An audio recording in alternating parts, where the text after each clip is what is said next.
Então a primeira referência é no livro de Eclesiastes, capítulo 8, versículos 6 e 7. E depois você já deixa aberto 1 Samuel no capítulo 1.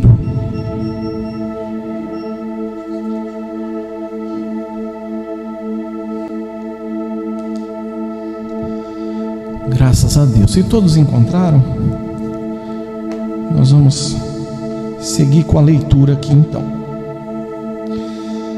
Porquanto há uma hora certa e também uma maneira certa de agir para cada situação.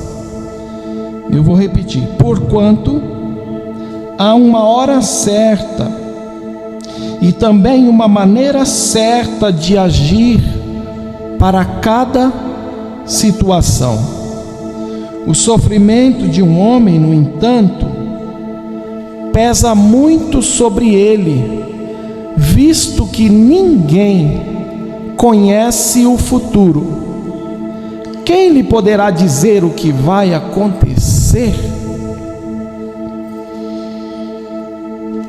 A outra referência, profeta Samuel, no capítulo 1. Diz assim essa história: havia um certo homem de Ramataim, Zufita, dos montes de Efraim, chamado Eucana, filho de Jeroão, neto de Eliú e bisneto de Tou, filho do efraimita Zufi. Ele tinha duas mulheres, uma se chamava Ana e a outra Penina. Penina tinha filhos, Ana, porém, não tinha. E todos os anos esse homem subia de sua cidade a Siló para adorar e sacrificar ao Senhor dos Exércitos. Lá, Ofni e Finéias, os dois filhos de Eli, eram sacerdotes do Senhor. No dia em que Eucana oferecia sacrifícios, dava porções à sua mulher Penina e a todos os filhos e filhas dela. Mas a Ana ele dava uma porção dupla, porque a amava. Apesar de que o Senhor a tinha deixado estéril, sua rival a provocava continuamente a fim de irritá-la. E isso acontecia ano após ano. Sempre que Ana subia na casa do Senhor, sua rival a provocava, e ela chorava e não comia. Eucana, seu marido, lhe perguntava: Ana, por que você está chorando? Por que não come? Por que está triste? Será que eu não sou melhor para você do que 10 filhos? Certa vez, quando terminou de comer e beber em Siló, estando o sacerdote Eli sentado numa cadeira junto à entrada do santuário do Senhor, Ana se levantou e, com alma amargurada, chorou muito e orou ao Senhor. E fez um voto dizendo: ó Senhor dos Exércitos, se tu deres atenção à humilhação da tua serva, te lembrares de mim e não te esqueceres de tua serva, mas lhe deres um filho, então eu o dedicarei ao Senhor por todos os dias de sua vida, e o seu cabelo e a sua barba nunca serão cortados. Enquanto ela continuava a orar diante do Senhor, Eli observava a sua boca. E como Ana orava silenciosamente, seus lábios se mexiam, mas não se ouviam sua voz. Então ele pensou que ela estivesse embriagada e lhe disse: até quando você continuará embriagada? Abandone o vinho. Então Ana respondeu: não se trata disso, meu senhor. Eu sou uma mulher muito angustiada. Eu não bebi vinho nem bebida fermentada. Eu estava aqui derramando a minha alma diante do Senhor. Não julgues tua serva uma mulher vadia. Eu estou orando aqui até agora por causa de minha grande angústia e tristeza. E Eli respondeu: vá em paz, e que o Deus de Israel lhe conceda o que você pediu. Amém, queridos. Obrigado por me acompanhar nessa leitura um tanto extensa, mas é tão bom a gente ler a palavra. Talvez você não teve um tempo nessa semana para parar, abrir a palavra e ler. Então hoje a gente fez isso, e como é bom a gente poder observar um texto que foi registrado há tantos anos atrás e observar que tem tudo a ver com os mesmos dilemas da humanidade de hoje. E eu gostaria então nesse momento de pedir a bênção do Senhor sobre essa reflexão, que será bastante sucinta, bem objetiva, mas que o Senhor possa alcançar a cada um de nós. Amados, o primeiro texto que nós lemos, ele foi escrito por Salomão, o sábio Salomão, e ele explica algumas verdades muito interessantes para nós. O sábio Salomão já está no final da sua vida, já está declinando a sua história, e agora ele tem não apenas conhecimento, mas ele tem muita sabedoria. E ele vai então começar a explicar algumas verdades para as pessoas, para os seus alunos ou aqueles que o acompanhavam no aprendizado. E ele vai mostrar que existe um certo sofrimento que alcança a humanidade, que judia da humanidade, por não saber o que fazer em cada situação e como fazer ou tomar uma atitude em cada situação. E o sofrimento vem porque a gente teme que todas as nossas ações, a gente sabe que tem uma consequência. E quando a gente não sabe o que fazer, nem como agir em determinada situação, a gente já sofre antecipadamente, preocupado com o dia de amanhã. E ele vai dizer isso dessa forma, que existe uma hora certa, existe uma maneira certa de agir para cada situação. É um tempo certo, é uma hora certa, e é um jeito, uma maneira certa para cada situação. E não saber como lidar com essas questões do tempo certo e o jeito certo nos traz sofrimento. E ele vai dizer: o sofrimento das pessoas pesa muito sobre eles, porque ninguém conhece o próximo passo, o dia de amanhã. Então a gente fica um tanto angustiado, porque mesmo que a gente saiba o que fazer em determinado momento, às vezes a gente erra do como fazer. E às vezes a gente até saberia como fazer, mas não sabe o que fazer.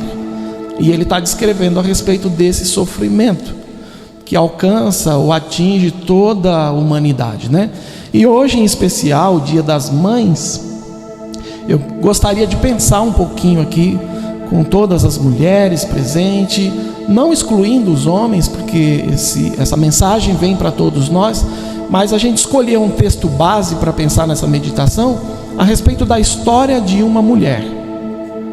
E aí nós fomos lá então para o primeiro livro de Samuel, onde conta a história de uma mãe que passou uma situação muito difícil, e ela, até certo momento da sua história de vida, ela estava enquadrada nesse grupo de pessoas que não sabia o que fazer e nem como agir na situação que ela estava vivendo. E a situação é que ela não podia gerar filhos, ela era incapacitada. E o texto deixa bem claro que foi Deus quem fechou a madre dessa mulher. Então a gente prega um Deus que abre portas, que resolve coisas, mas às vezes por seus infinitos propósitos, profundos propósitos, esse mesmo Deus também fecha portas. E aí entra esse dilema. Agora, diante de uma porta fechada, cerrada, diante de uma impossibilidade humana, o que fazer? E como fazer? E qual é a hora certa de agir? E como agir? Eu gostaria de abrir um parênteses aqui para dizer que é importante a gente entender a diferença de pelo menos 3 palavras aqui, que é conhecimento, inteligência e sabedoria. A gente sabe que a inteligência é um dom de Deus que nós recebemos desde que nascemos. Então todos nós aqui somos dotados de um grau de inteligência. Alguns um pouquinho mais, outros um pouquinho menos. Isso é medido lá pelo QI, né, o quociente de inteligência. Todavia, todos nós aqui, eu tenho certeza que recebemos esse dom, esse presente, que é a inteligência. E quando a gente vai ver a respeito do conhecimento, ele nada mais é do que um esforço que se faz para buscar conhecimento a respeito de vários assuntos, várias matérias, através da inteligência. Então a gente usa esse quociente de inteligência para buscar informação, para agregar conhecimento para nós, para a nossa vida diária. Agora tem a outra questão, que é a sabedoria, que é diferente da inteligência, que é diferente do conhecimento. Eu conheço algumas pessoas que têm um QI bem avantajado, mas por conta de um comodismo ele tem pouco conhecimento, não se esforça, porque para conseguir conhecimento tem que se debruçar nos livros, tem que se interessar por assuntos, tem que exige-se um esforço extra. Mas eu conheço pessoas que têm um QI elevado e souberam aproveitar bem, agregando bastante conhecimento, conhecimentos gerais. Isso é muito bom, é muito importante. Mas eu conheço pessoas que, mesmo tendo esse QI avantajado e portando tanto conhecimento em vários assuntos, tem dificuldade de como fazer alguma coisa, como agir, como aplicar esse conhecimento. E a sabedoria, na verdade, nada mais é do que um conhecimento aplicado na hora certa, do jeito certo. Então, fechando aqui esse parênteses, o que Salomão está dizendo para a gente é que assim, não adianta a gente ser portador de um QI avantajado e por causa disso adquirir muito conhecimento, que se a gente não souber o que fazer na hora certa, do jeito certo, a gente vai sofrer igual qualquer um que não teria conhecimento. Então, essa história que a gente escolheu está baseado na vida dessa mulher, que em um determinado momento de vida está sofrendo, e sofrendo muito, porque ela não sabia, então lhe faltava sabedoria, o que fazer agora nesse momento de vida. E o texto diz que esse sofrimento a leva a uma depressão profunda, porque a gente percebe que ela já não comia mais, e ela só andava triste, não tinha mais prazer na vida. A gente sabe que a depressão, ela é um momento de vida que a pessoa passa, que ela desce num vale onde ela não consegue mais acessar momentos de alegria, porque momentos de alegria e tristeza todos nós experimentamos, mas quando a gente desce num vale profundo emocional, a gente só experimenta a amargura da vida, porque a gente ficou muito distante da alegria. E essa era a situação de Ana.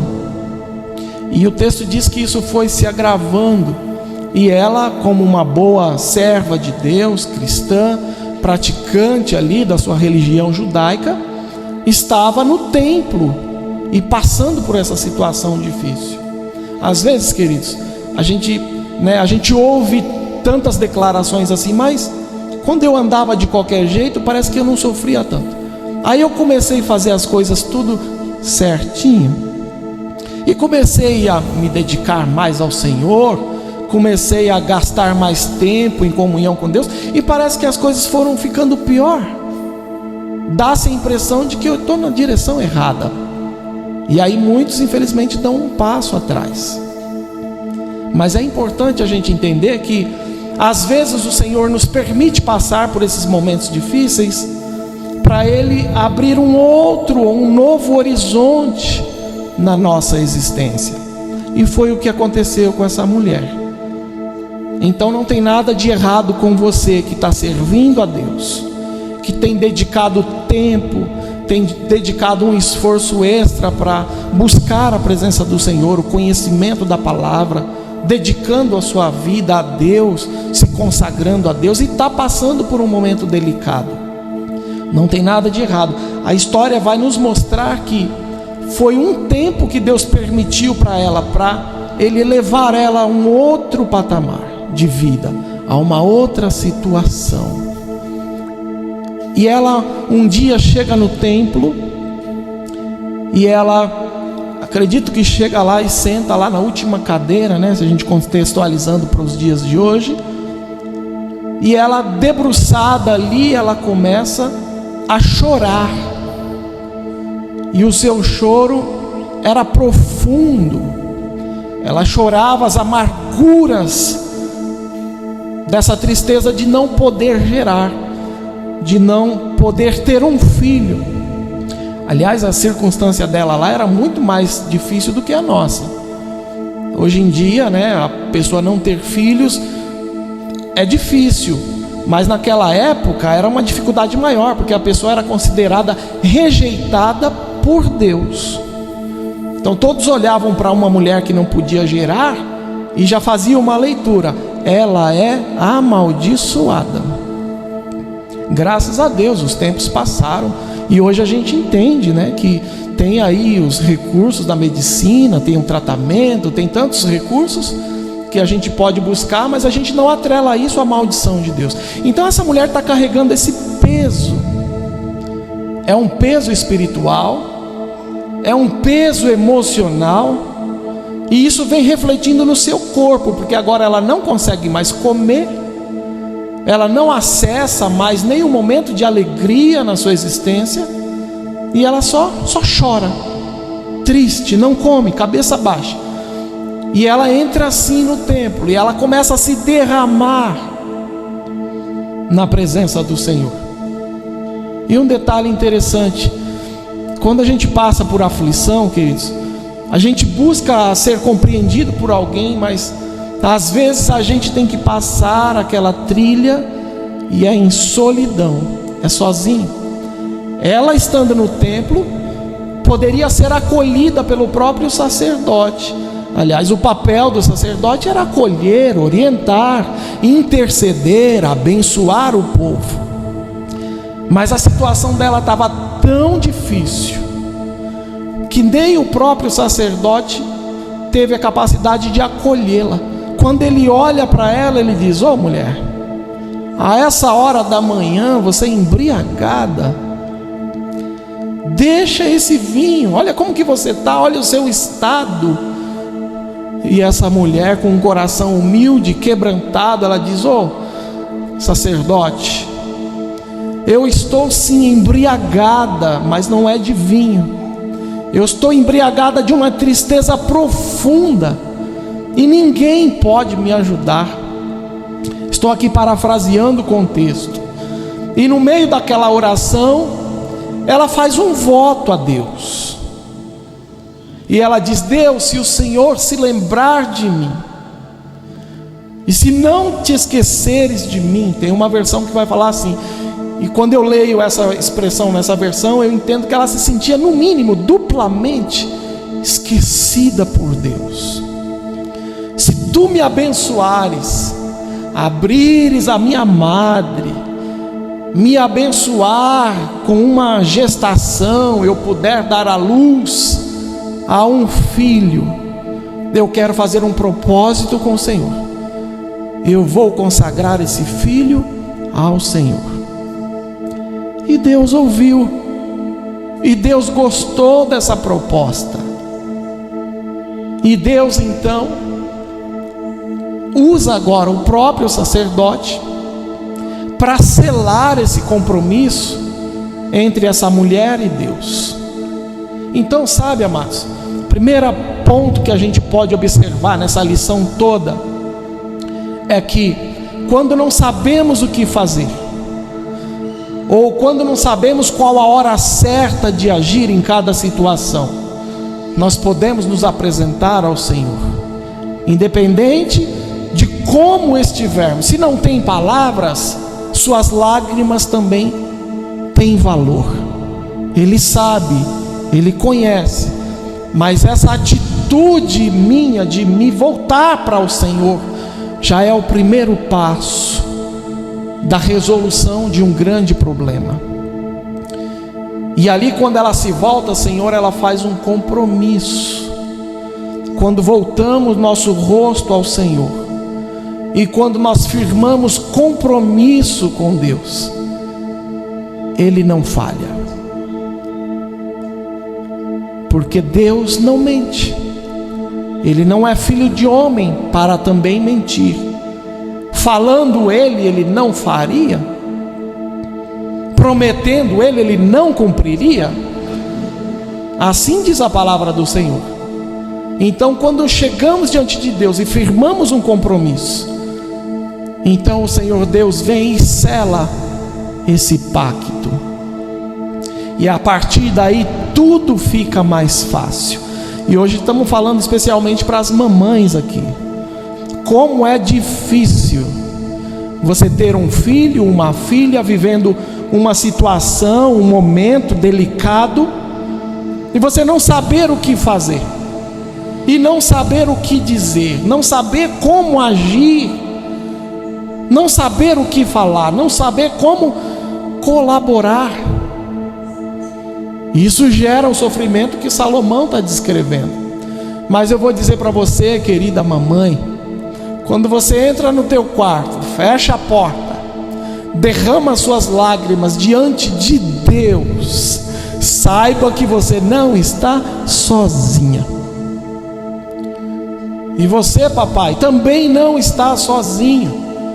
Existe um Deus ali de plantão, 24 horas por dia, 7 dias na semana, disponível para mim, disponível para você, para nos acolher e dizer: calma, nem tudo está perdido, você vai fazer isso, nesse determinado momento.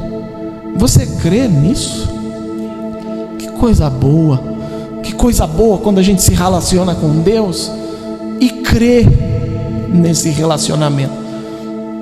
Aliás, ontem eu estava em casa, hoje pela manhã, estava ali fazendo alguma coisa no tanque ali, me preparando para vir para cá. Daí o Ian, nosso filho, chega e pergunta uma coisa para mim, e eu disse sim. E ele não se contentou com a resposta, não acreditou muito, ficou naquela dúvida da decisão que ele ia tomar. E naquela hora eu chamei ele e falei: filho, por que você me fez uma pergunta, sendo que você não acredita na resposta que o seu pai está te dando? Então você perdeu o seu tempo. Se você não acredita, se você não confia no que o teu pai está dizendo, então você não pergunte mais. E aí, nesse momento, a minha mente já volta para o meu relacionamento com Deus. Quantas vezes não sabemos o que fazer, como agir? A gente ora, pede, pergunta, faz um propósito, e Deus responde, mas a gente não crê. Adiantou? Não adiantou. E aí a Bíblia diz que todo aquele que se aproxima de Deus para um relacionamento mais profundo, tem que crer que Ele existe, primeiro passo. E segundo, que Ele é galardoador daqueles que o temem e o buscam. Isso é uma verdade simples, prática, que eu experimentei hoje pela manhã, de um relacionamento de um pai com um filho. E eu vou falar para você que me entristeceu, porque o meu filho, aquele quem eu cuido desde sempre, que eu amo, que eu protejo, não confia no que eu falo. Imagina Deus, que conhece a nossa estrutura, a nossa história, e quando nos chegamos a Ele, a gente não tem capacidade de validar o que Ele diz a nosso respeito. Você já imaginou o que Ele pode sentir em seu coração? Porque Ele é uma pessoa que pensa, que sente, que tem vontades. E voltando aqui para essa história, o que acontece? Quando essa mulher faz esse pacto com Deus, e Deus envia uma resposta para ela, a história dela muda. Ah, pastor, então o problema dela era ter um filho. Naquele momento ela sentiu enjoos de uma gravidez, a barriga foi crescendo e ela ficou feliz porque já voltou para casa gravidinha. Será que foi isso? E o que fez com que essa mulher mudasse o seu comportamento? O texto diz que mudou totalmente o comportamento dela. E comportamento, queridos, nada mais é do que a gente comporta dentro de si. Cada um de nós comportamos algo dentro de nós. Num primeiro momento, essa mulher está comportando tristeza, está comportando dentro dela desesperança, angústia, desamor. Por mais que todos à sua volta, ou até próprio marido, demonstrasse um amor excessivo por ela, ela não conseguia receber essa comunicação de amor. Então era o que ela comportava dentro de si num primeiro momento. Mas quando Deus fala com ela, muda-se o seu comportamento, muda o que ela tem dentro dela, porque agora ela recebe a resposta de Deus através do sacerdote, que diz assim: olha, a gente acabou de ler, vá em paz, e o Deus de Israel lhe conceda o que você pediu. Aí o texto diz que ela então seguiu o seu caminho. A partir do momento que ela recebe uma informação de Deus através do sacerdote, ela se levanta, ela come, e o seu rosto já não era mais o mesmo. Ela já está feliz, já pode se ver uma expressão de contentamento no rosto daquela mulher. E ela voltou para casa. No outro dia elas foram para casa. E aí o texto diz que em um determinado tempo Eucana teve relações com ela, e o Senhor se lembrou dela. Não que Deus esquece de cada um de nós, mas quando diz que se lembrou, essa expressão dá a entender que passou-se um período de tempo. E nesse período de tempo, como que ela agiu? Com contentamento. Por quê? Porque Deus falou, simplesmente por isso. E que quando Deus fala, tudo acontece. Quem sabe você precisa ouvir Deus falar algo com você a respeito de determinado assunto que está te gerando tanto sofrimento. Então faça isso, tenha um momento reservado com Deus, e quando Ele te falar, que eu tenho certeza que Ele não vai te deixar sozinho lá na mão, Ele vai te falar. Aliás, Ele permitiu tudo isso só para que você chegasse um pouco mais perto dEle. E quando Ele te falar, então, você abre o teu coração para a mensagem dEle, porque quando a mensagem dEle entrar, tudo que é ruim vai sair. E a tristeza, depressão, o medo, isso vai embora. Tristeza profunda, amargura, não tem espaço onde habita o Espírito de Deus. E eu entendo, queridos, que a depressão ela tem alguns fatores relevantes, inclusive o fator fisiológico. E nós não somos aqui do tipo da pessoa que diz: ora, porque o Senhor vai resolver essa questão que é fisiológica. Ele pode, tem todo o poder, mas Ele pode fazer isso através da medicina. Então, dependendo do grau dessa depressão, precisamos passar sim com um médico especialista, e ele, através lá do diagnóstico, vai indicar uma reposição hormonal, vai resolver isso. Mas eu estou falando aqui de uma questão espiritual. Se Deus falou e eu não abracei, foi tempo perdido. E eu vou continuar nesse grupo de pessoas que Salomão relaciona aqui, que não sabe o que fazer, como fazer, e por isso sofre muito com o dia de amanhã. E aí a Bíblia diz que o Senhor se lembrou dela, e ela ficou grávida. Que coisa bonita! Ela começa agora a receber a materialização de algo que já existia no mundo espiritual. Antes das coisas se materializarem aqui para nós, elas acontecem aqui, nesse mundo superior, nesse mundo espiritual. Por isso que Paulo diz que a nossa guerra não é contra a carne, contra o sangue, não está nessa esfera, ela está numa outra esfera, porque é lá nessa outra esfera que as coisas acontecem, tanto de ruim quanto de bom para nós. E essa atitude desse coração acolhedor, dessa mamãe pela fé, mudou toda a história dela. Aí você acha que a situação dela externa mudou, enquanto Deus não se lembrou, entre aspas, dela? Não. Ela sofria uma irritação de uma outra mulherzinha ali por perto, que a incomodava muito. E você acha que essa história mudou? Não mudou. Aliás, eu acho que piorou, porque quando você é irritado por alguém e você tem um sorriso a oferecer, essa irritação de quem quer te irritar só aumenta. Então é possível que a situação dessa mulher piorou externamente, mas por dentro ela já não era mais a mesma pessoa. E eu quero dizer aqui, em nome do Senhor Jesus Cristo, baseado nessa palavra, que é a profecia imutável, esse choro seu há de cessar. Mas como será? Deus vai te dizer como e quando e o que fazer no momento certo. E quando Ele disser, acolha e não se importe com o que está ao seu redor. Tire o seu olhar para as circunstâncias terrenas e olhe para Ele.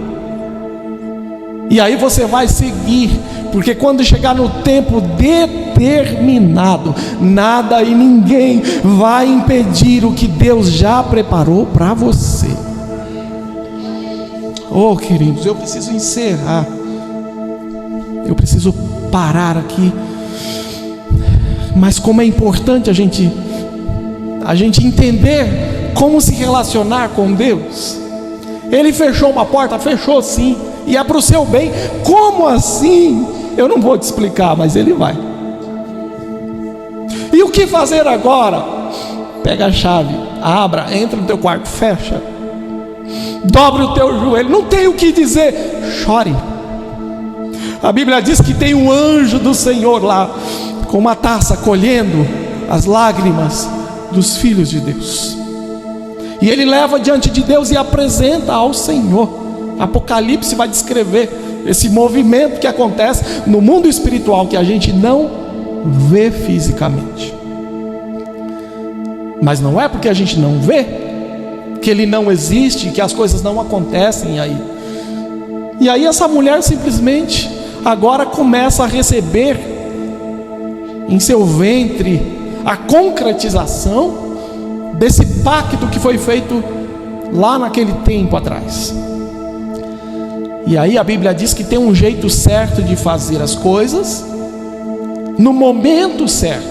E quando ela fica grávida, eu acredito que o esposo faz uma festa extraordinária, né?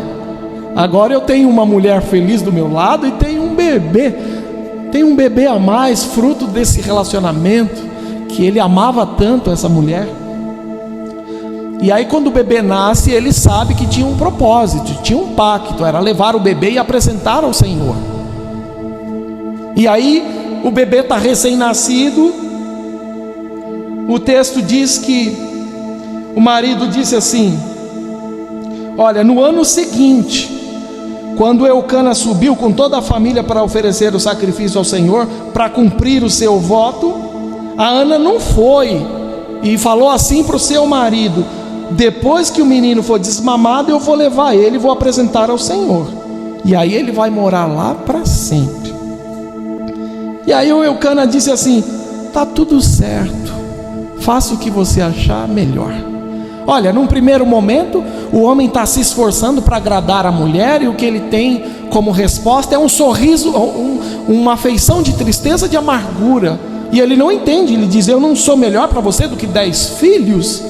Num segundo momento, ela diz: olha, o bebê nasceu, você está indo para o templo, mas eu ainda não vou, porque não é essa a forma correta. O tempo chegou, o bebê chegou, mas tem o jeito certo de fazer as coisas. Quando ele for desmamado, eu subo com você e entrego. Aí as pontas começam a fechar, e o marido diz: tá tudo certo, querida, fica aí, fica na paz, eu vou cumprir o meu voto. Quando você entender que chegou o momento certo, a gente vai e você cumpre o seu voto. Às vezes, como eu disse aqui no início, temos que passar um momento difícil, é um momento de solidão. Não temos nem um marido ou uma mulher para nos acolher, porque Deus quer um particular bem profundo, sabe? E por mais que você tente explicar, ele não vai entender, ela não vai entender. É um negócio particular entre você e Deus. Mas você, mamãe, você, papai, nessa manhã não precisa mais sofrer sem saber o que fazer, como fazer e quando fazer, porque Deus está por nós. E a Bíblia diz: se Deus é por nós, quem será contra nós?